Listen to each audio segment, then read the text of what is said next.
तो आज हम सब फिर पढ़ने जा रहे हैं संज्ञा के विकार, लिंग, वचन और कारक। तो इसके पहले एक पार्ट मैंने बनाया है इसी चैप्टर पर। उसमें लिंग के विषय में मैंने बताया है कि संज्ञा के साथ कैसे विकार उत्पन्न करता है। तो आज हम लोग वचन के ऊपर प्रकाश डालेंगे कि वचन किस प्रकार संज्ञा में विकार उत्पन्न करता है। तो विकार उत्पन्न करता है, इसका मतलब है कैसे परिवर्तन आ जाता है संज्ञा शब्दों में।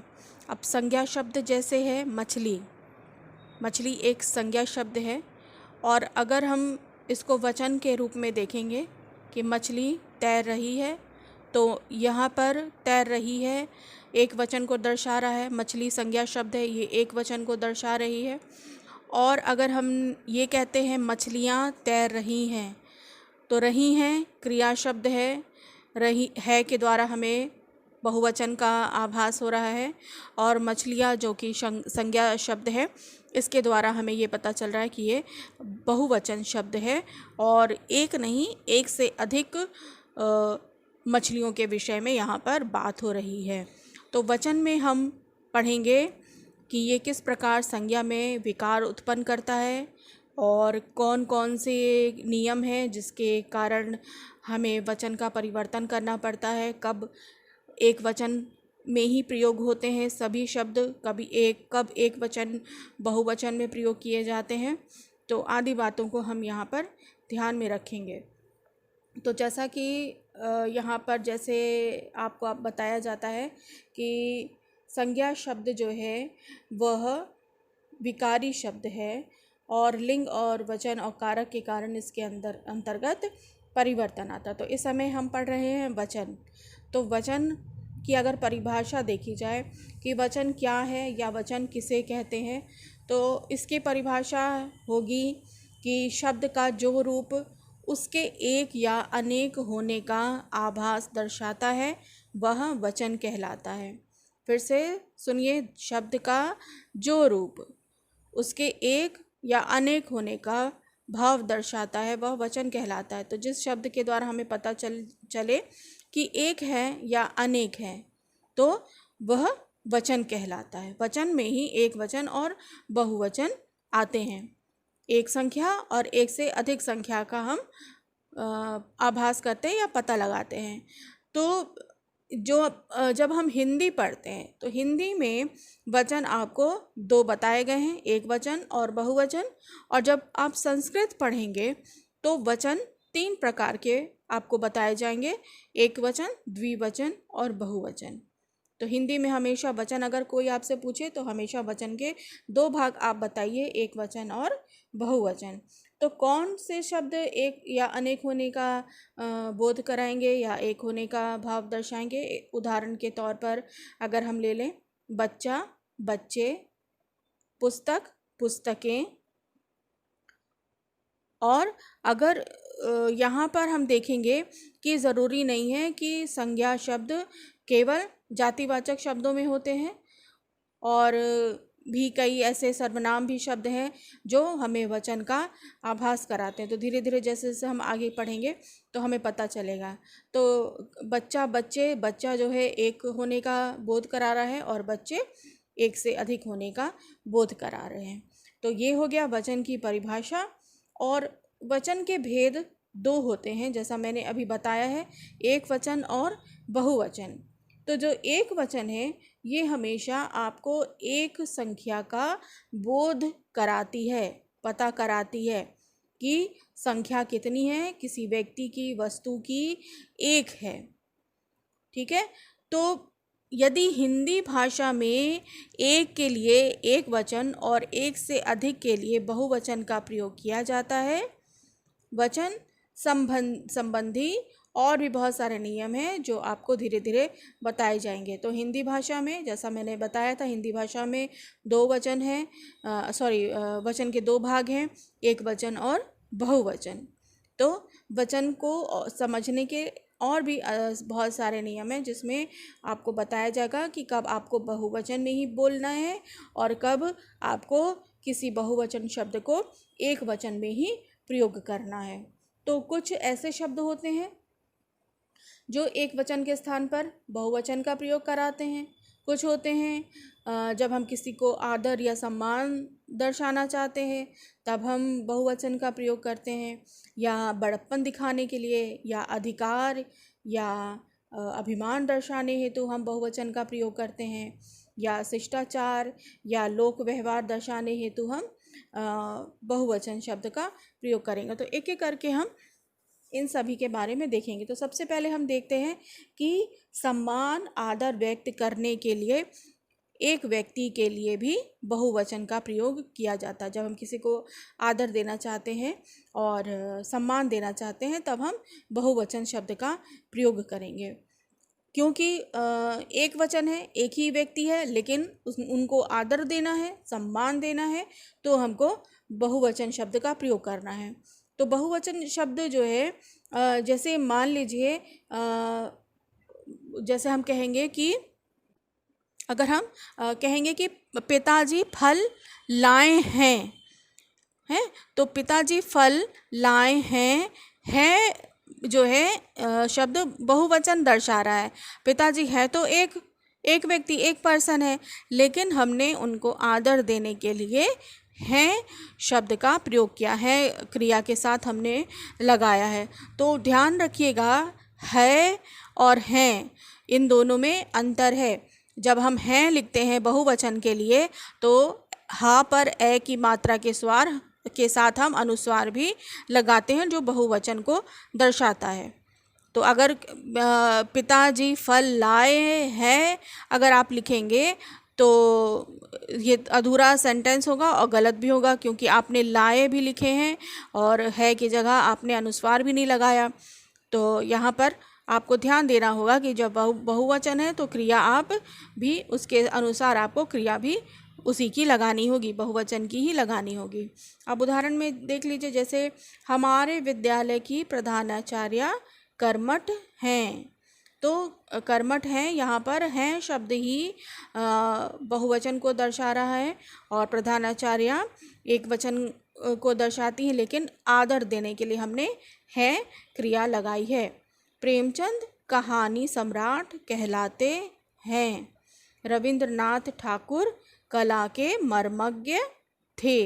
तो ये सारे जो वचन हैं, ये सारे जो वाक्य हैं, ये एक वचन होने के बावजूद बहुवचन में प्रयोग किए जा रहे हैं। क्यों? क्योंकि हमें आदर देना है और सम्मान देना है। जैसे कहेंगे मास्टर जी आ गए और दादी जी दिल्ली जाएंगी।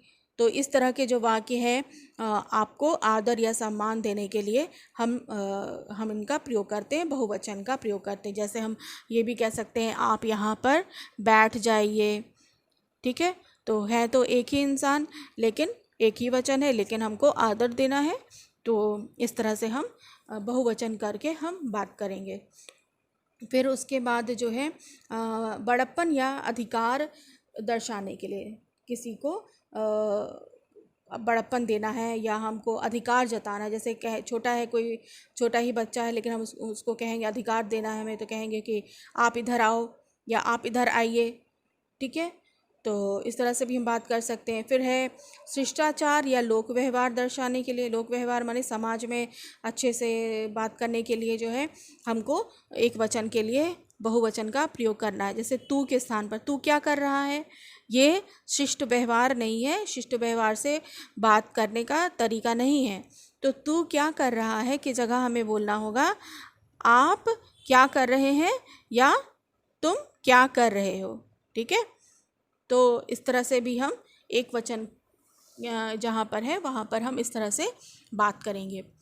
उसके बाद और भी बहुत सारे नियम हैं जिसमें हमें ध्यान देना है कि कब एक वचन में ही होगा, कब एक वचन बहुवचन में हो जाएगा, या कौन सा ऐसा समय है जब एक वचन में ही प्रयोग करना है। हर समय इसका वचन एक वचन में ही होगा, ठीक है। तो जैसे कुछ शब्द हैं, जैसे वर्षा है, पानी है, जनता, भीड़, लोग, तो ये सब ऐसे शब्द हैं तो संख्या में अगर इनकी हम तुलना करें तो बहुत अधिक है। अब वर्षा को ही आप मान ले लीजिए, तो वर्षा हो रही है, हम अगर बात कर रहे हैं तो वर्षा एक बूंद में नहीं गिरती है, उसकी सैकड़ों बूंदें जो होती हैं एक वर्षा का रूप होती हैं, लेकिन तब भी हम कहते हैं वर्षा हो रही है। उसके बाद पानी है, पानी भी जो है एक बूंद की मात्रा में नहीं बहता है। पानी जो है तरल पदार्थ के रूप में अगर उसको तौला जाए या नापा जाए तो वो बहुत संख्या में बहुत ज़्यादा होगा, लेकिन तब भी हम उसको कहेंगे पानी बह रहा है, एक वचन में हम बोलेंगे। मंत्री जी का स्वागत करने जनता दौड़ पड़ी, घर के नीचे बहुत भीड़ लगी है और लोग भीड़ लगाकर सड़क पर खड़े हो गए। तो लोग भीड़ लगाकर सड़क पर खड़े हो गए, इसमें कोई एक व्यक्ति नहीं होगा, ठीक है, हमेशा 4-5 ही होंगे। 2 होंगे, 3 होंगे तो भी हम कहेंगे 2 व्यक्ति खड़े हो गए सड़क पर या 3 व्यक्ति खड़े हो गए सड़क पर। तो भीड़ या लोग जो है हमेशा बहुत ज़्यादा मात्रा में जब लोग होते हैं तब हम इस शब्द का प्रयोग करते हैं और ये एक वचन में प्रयोग होता है ये शब्द, चाहे इनकी संख्या अधिक हो। तो इस तरह के जो शब्द हैं आपको ध्यान में रखना होगा कि इनका प्रयोग हम बहुवचन होने के बावजूद हम इनका एक वचन में हम प्रयोग करते हैं। उसके बाद है जैसे कुछ शब्द होते हैं जो हमेशा बहुवचन में ही प्रयोग होते हैं, जैसे होश, दर्शन, प्राण, आंसू, दाम, हस्ताक्षर, ये सब ऐसे शब्द हैं जो सदैव जो है बहुवचन में प्रयोग होते हैं जी। यहाँ बाल, जो आपके सर में बाल हैं, हमारे सर में जो बाल हैं, ये हमेशा बहुवचन में ही प्रयोग में आते हैं। मेरे होश उड़ गए, मेरा होश उड़ गया नहीं कहेंगे, हम कहेंगे मेरे होश उड़ गए।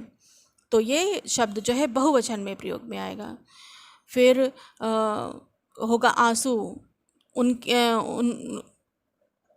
मेरे आंसू ही नहीं रुक रहे थे, ठीक है, उसने हस्ताक्षर कर दिए।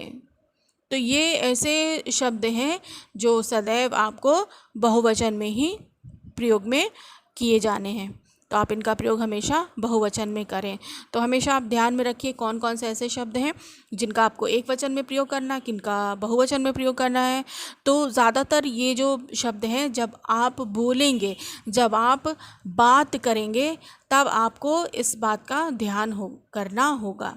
लेखन में तो करना होगा, जब आप कोई लेख लिख रहे हैं, कुछ लिख रहे हैं, उस समय तो इस तरह के व्याकरण को ध्यान में रखना है, लेकिन बोलते समय भी आपको ध्यान में रखना है कि आप कैसे बोल रहे हैं। मेरा होश उड़ गया अगर हम कहेंगे तो ये एक शुद्ध भाषा नहीं है, अभद्र भाषा कहलाएगी और लोग आप पर हंसेंगे। तो जब भी हम बोले तो हम ध्यान में रखें, व्याकरण का हम ध्यान में रखें। इसलिए कहा जाता है व्याकरण वह शास्त्र है जो आपको शुद्ध बोलना और लिखना सिखाती है, ठीक है। उसके बाद आगे बढ़ते हैं। कुछ ऐसे भी हैं शब्द जो व्यक्तिवाचक तथा भाववाचक संज्ञाओं का एक वचन में ही प्रयोग होता है। जैसे व्यक्तिवाचक हैं, व्यक्तिवाचक आप सब जानते हैं, किसी व्यक्ति, वस्तु, स्थान के नाम को व्यक्तिवाचक संज्ञा में आते हैं। तो जैसे दिनेश कल आएगा, तो यह व्यक्तिवाचक हुआ, दिनेश किसी व्यक्ति का नाम है। फूलों का सौंदर्य सभी को आकर्षित करता है। सौंदर्य, फूलों का सौंदर्य, फूलों मतलब ढेर सारे फूल हैं, तो ढेर सारे फूल हैं तो सभी का सौंदर्य सभी को आकर्षित कर रहा है। तो यहाँ पर भी जो व्यक्तिवाचक है और भाववाचक है, यहाँ पर एक वचन का प्रयोग होगा। उसके बाद जातिवाचक संज्ञाएं एक वचन और बहुवचन दोनों ही हो सकती हैं। जो जातिवाचक संज्ञाएं होती हैं, जैसे मेज़ है, पुस्तक है,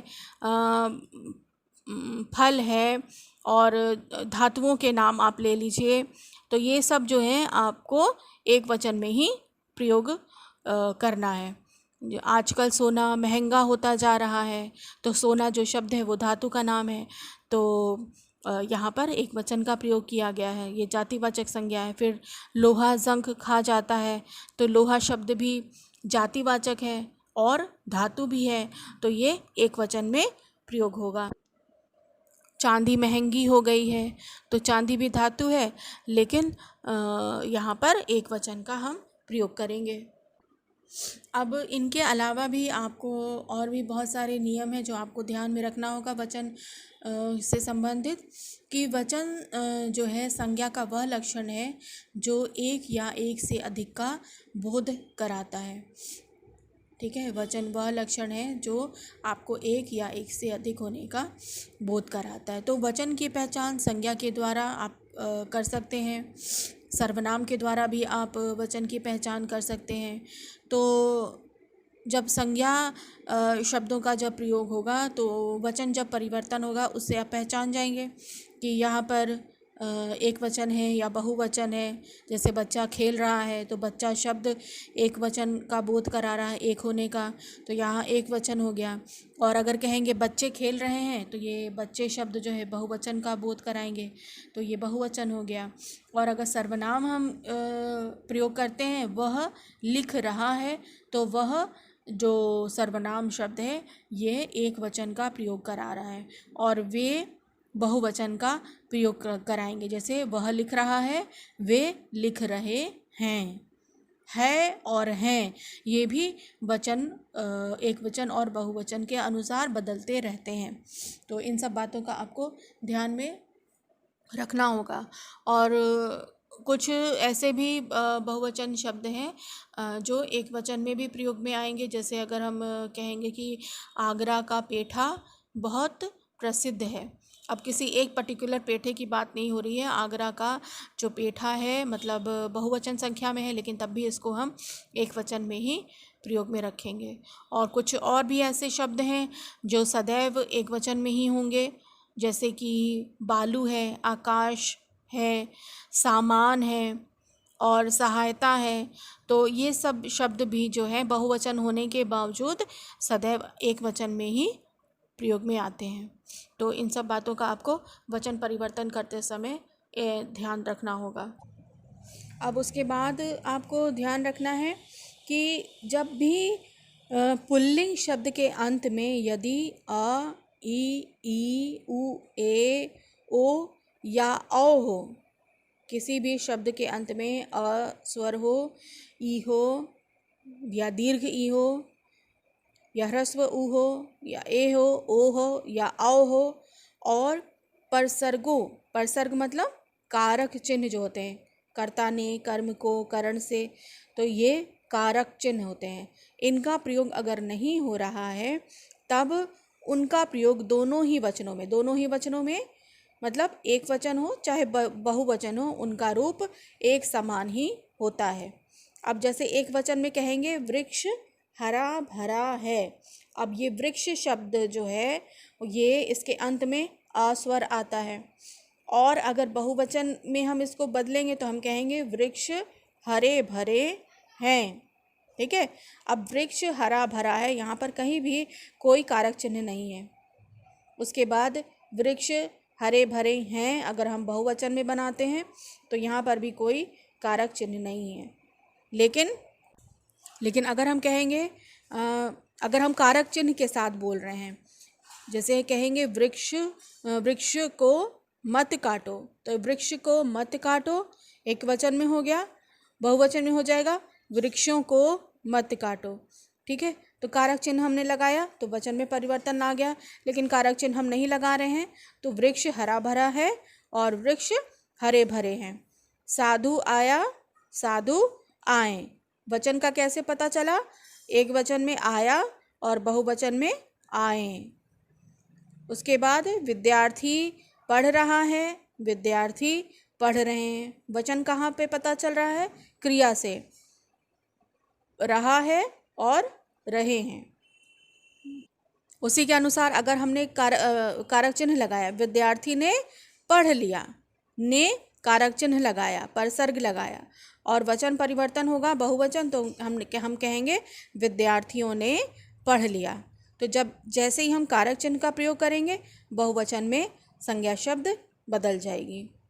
डाकू भाग गया, डाकू भागा या डाकू भागे, वचन का कैसे पता चला? क्रिया से, भागा और भागे।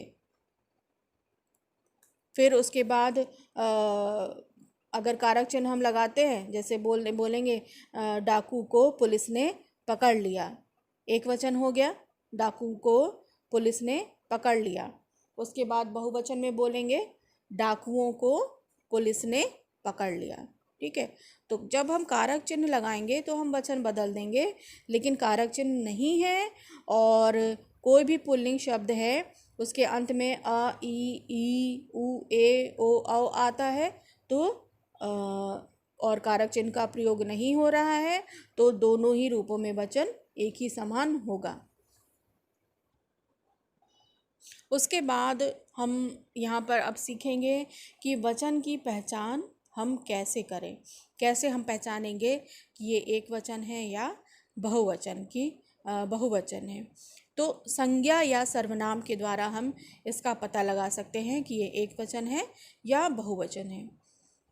जैसे एग्जाम्पल मैंने स्टार्टिंग दिया था, मछली तैर रही है, और बहुवचन में मछलियाँ तैर रही हैं। उसी प्रकार लड़का गाता है, लड़के गाते हैं, लड़की नृत्य कर रही है, लड़कियां नृत्य कर रही हैं। तो संज्ञा शब्द जो है बदलता जाएगा और वचन इसी के द्वारा हम वचन का पता लगाएंगे कि एक संख्या का बोध हो रहा है या एक से अधिक।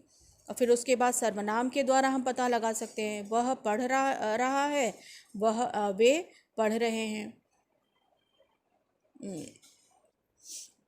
उसके बाद है वाक्य में हम कैसे पहचानेंगे कि वचन है। जैसे संज्ञा के द्वारा तो हम पहचान सकते हैं कि एक वचन है, बहुवचन है। उसके बाद दूसरा तरीका है क्रिया के द्वारा। क्रिया के द्वारा हम पता लगा सकते हैं कि ये एक वचन है या बहुवचन। तो ये आपको पहचानना उस समय बहुत ज़रूरी हो जाएगा या जब आपको वचन परिवर्तन करने के लिए दिया जाता है कि आप इसका वचन परिवर्तन कीजिए। एक वचन का शब्द वाक्य होगा, उसको लिखा रहेगा कि इसको बहुवचन में बदलें। तो जब आप जानेंगे नहीं कि एक वचन क्या है और बहुवचन क्या है तो आप कैसे उसको परिवर्तित कर पाएंगे। तो इन सब बातों के लिए आपको ये सब जानना बहुत ज़रूरी है कि कैसे हम वचन को पहचानेंगे। क्योंकि इतना तो समझ लेना बहुत आसान है कि एक को एक वचन कहते हैं और एक से अधिक को बहुवचन कहते हैं, लेकिन उनको पहचानेंगे कैसे। फिर उसके बाद क्रिया के द्वारा हम पहचान सकते हैं। साधु भोजन कर रहा है, साधु भोजन कर रहे हैं, साधु भोजन कर। तो यहाँ तक तो पूरा सेम है दोनों में ही। साधु भोजन कर रहा है, साधु भोजन कर रहे हैं। तो केवल जो परिवर्तन हुआ रहा है और रहे हैं। तो ये क्रिया शब्द के द्वारा एक वचन और बहुवचन का पता लगाया जा सकता है। पेड़ टूट गया, पेड़ टूट गए, पेड़ टूट और गया, पेड़ टूट गए। तो दोनों में केवल गया और गए में परिवर्तन हुआ है। गया एक वचन के लिए और गए बहुवचन के लिए। तो यहाँ पर हम बहुवचन का पता लगा सकते हैं। उसके बाद एक और उदाहरण आप देख सकते हैं। कमल खिल गया, कमल खिल गए। खिल गया एक वचन के लिए, खिल गए बहुवचन के लिए। अब उसके बाद दूसरी चीज़ है वचन में कि वचन परिवर्तन करना, वचन को बदलना, एक वचन से बहुवचन बनाना और बहुवचन से एक वचन में उनको बदलना। तो ये कौन कौन से नियम है, कौन कौन सा तरीका है, तो इसको हम देखेंगे।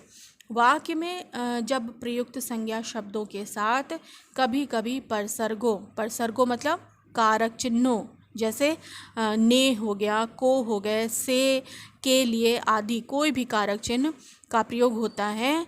और कभी कभी इन कारक चिन्हों का प्रयोग नहीं होता है। तो कभी कभी तो प्रयोग होता है कारक चिन्हों का। जैसे इसके पहले मैंने अभी बताया था कि जैसे डाकू भाग गया, डाकू भाग गए। तो यहाँ पर कोई भी कारक चिन्ह का प्रयोग नहीं हुआ, लेकिन वचन बदल रहा है, वचन का पता भी चल रहा है।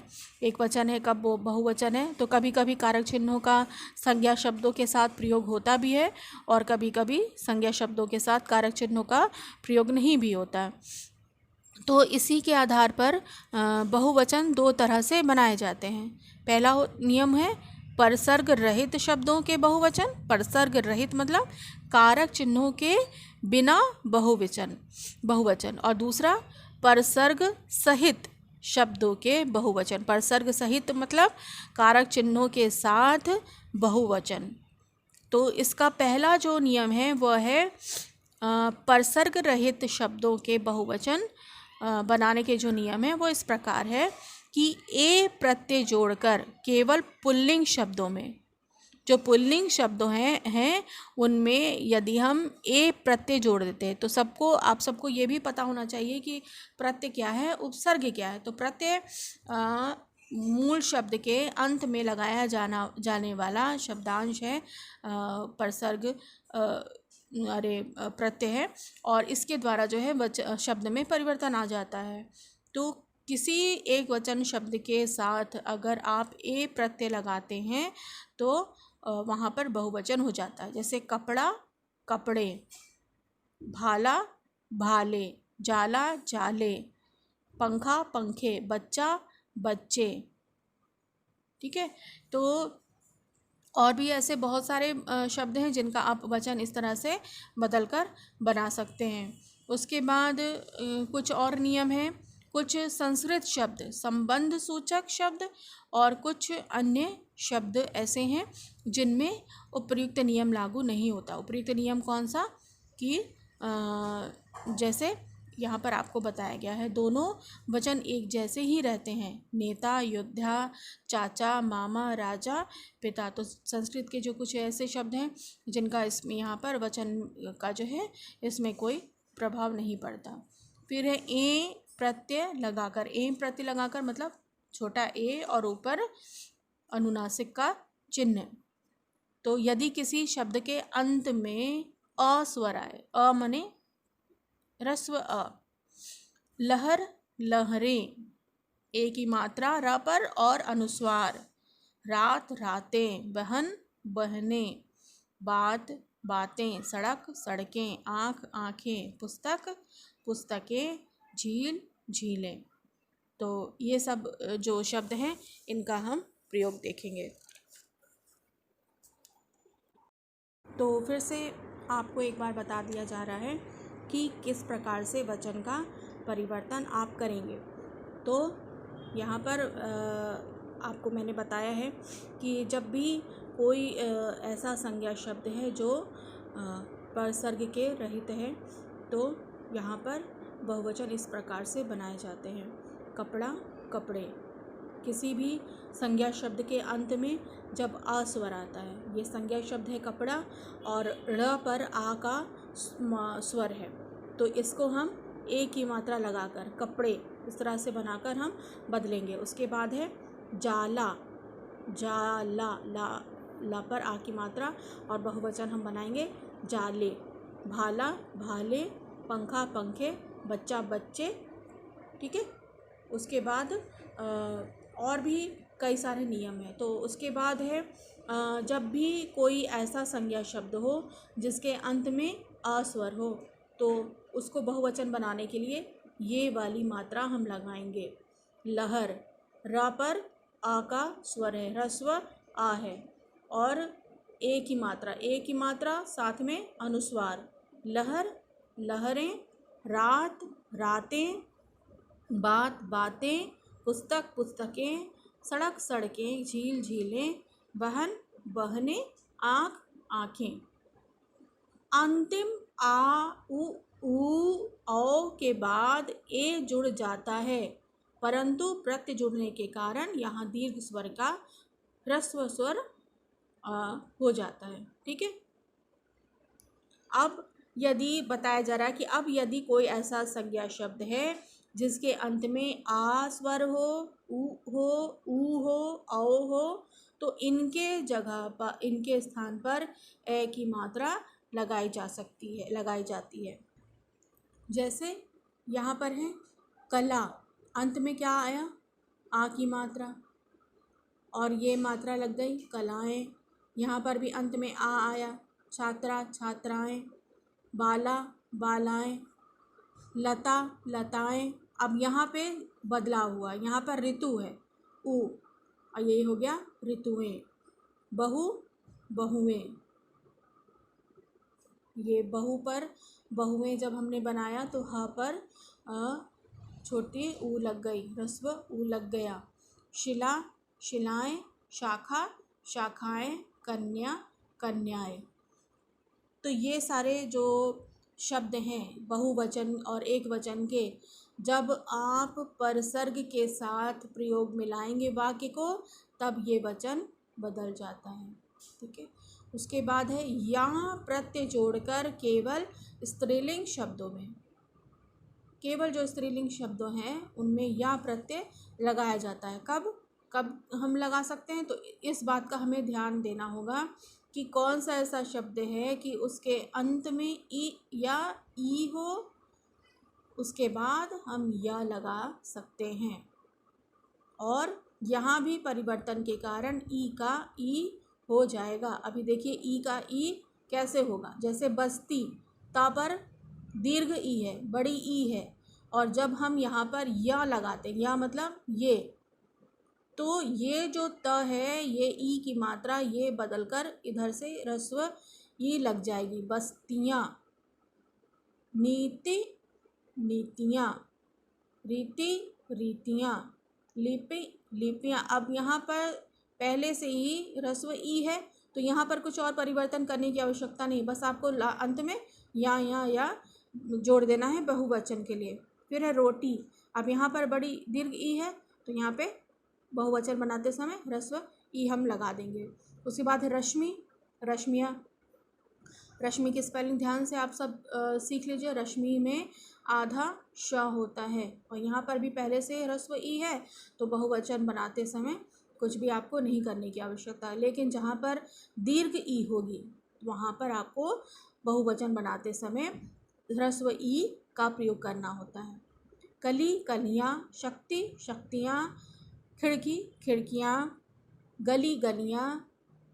उसके बाद तितली तितलियाँ, तिथि तिथियाँ, दवाई दवाइयाँ। दवाई में ये दीर्घ है और यहाँ पर ह्रस्व ई आ गई है। उसके बाद या का या हो जाता है, ई का ईओ हो जाता है। गुड़िया गुड़ियाँ, पुड़िया पुड़ियाँ, चूहिया चूहियाँ, गौरैया गौरैयाँ, डिबिया डिबियाँ, लड़की लड़कियों, लड़की लड़कियों, या लड़कियां भी, जैसे कारक चिन्ह, लड़कियों को बुलाओ, लड़कियां इधर आओ। तो जब भी हम बोलेंगे, वाक्य बनाएंगे, परसर्ग के चिन्ह के अनुसार हम इसका हम बदलाव भी कर सकते हैं। उसके बाद है कुछ शब्द ऐसे होते हैं जिनको बहुवचन बनाने के लिए इस तरह से प्रत्यय नहीं लगाए जाते। यहाँ पर इन शब्दों का प्रयोग किया जाता है, ये शब्द जोड़ दिए जाते हैं। पक्षी वृंद, पक्षी के साथ वृंद लगाएंगे, पक्षी के साथ गढ़ नहीं लगाएंगे। तो इस बात का ध्यान आपको रखना होगा, कब आपको वृंद लगाना है, कब आपको गढ़ लगाना है, कब जन प्रयोग करेंगे, कब लोग प्रयोग करेंगे, कब वर्ग प्रयोग करेंगे।